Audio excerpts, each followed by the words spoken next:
किया गया है उसमें जानकारी ये मिल रही है कि 90 आतंकी मारे गए हैं। 90 से ज्यादा आतंकी मारे गए हैं।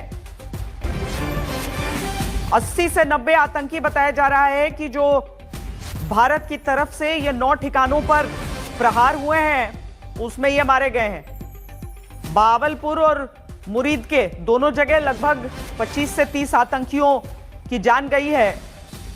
उनको मौत के घाट उतारा गया है और बाकी जो दूसरे टेरर कैंप्स हैं वहां पर कितना नुकसान हुआ है इसे अभी वेरीफाई किया जा रहा है।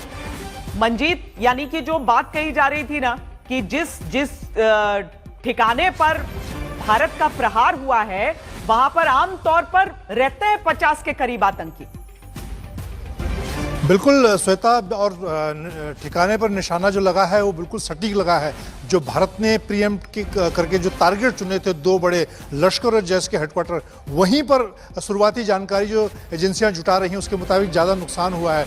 दोनों जगह बहावलपुर और मुरीद के में जो दोनों हेडक्वार्टर हैं जैश और लश्कर के, वहाँ पर 25 से 30 एक जगह पर नुकसान हुआ है। और बाकी पीओके में जो 5 अलग अलग ठिकाने हैं आतंकियों के हाइड आउट्स हैं वहाँ पर बाकी कैजुअल्टी हुई। अभी जो शुरुआती आंकड़े, जो शुरुआती जानकारी वहाँ पे जो वहाँ से जो फुटेज मिल रही है उसके आधार पर एजेंसियों का आकलन ये है कि 80 से 90 जो आतंकी हैं इन अलग अलग कैंपों में जो रह रहे थे, हेडक्वार्टर्स में रह रहे थे, वो सीधे तौर पर भारत के हमले में का शिकार हुए हैं। उन्हें मौत के घाट उतारा गया है और ये एक बड़ी कामयाबी है क्योंकि भारत ने जो टारगेट सेट किए थे उसी के मुताबिक उसके रिजल्ट भी मिल रहे हैं। तो ये एक बड़ी बात है। हालांकि अभी भारत को जो उम्मीद थी, जो बड़े सरगना हैं, खासतौर से हाफिज सईद की बात की जाए, तलहा मसूद की बात की जाए, अजहर मसूद की बात की जाए, ऐसे जो बड़े बड़े टारगेट जो लश्कर और जैश के असली मास्टरमाइंड हैं वो, क्योंकि वो सीधे आईएसआई के नियंत्रण में सेफ हाउसेस में चले गए थे, लेकिन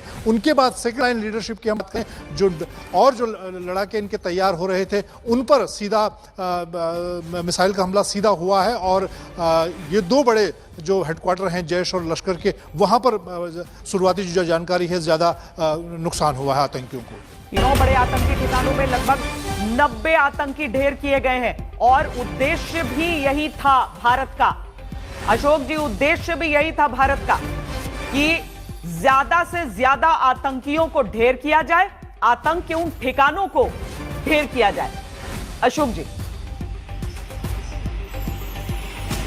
बिल्कुल बिल्कुल श्वेता, साफ तौर से उनकी जमीन, जो बची कुची जमीन थी, प्रधानमंत्री ने ये शब्द इस्तेमाल किया था, उसको भी खत्म कर देंगे, उसको भी तबाह कर देंगे, उसको भी छोड़ेंगे नहीं।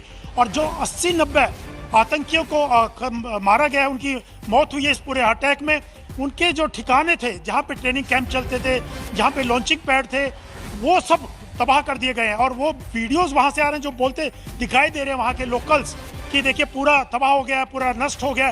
तो यही टारगेट था भारत का और टारगेटेड जो निशाने लगाए गए थे वो सफल हुए हैं, पूरी कामयाबी उसमें मिली है। और साफ तौर से दिखाता है कि भारत ने जिसने कि पूरी प्लानिंग के साथ, गवर्नमेंट ने पूरी प्लानिंग के साथ 9 टारगेट किए हैं, हमले किए हैं, उसमें जो चाहते थे वही हुआ। और आतंकियों का जो नाश करना था, उनको तबाह करना था, उनके अड्डों को, उसमें कामयाबी भारत को मिली है।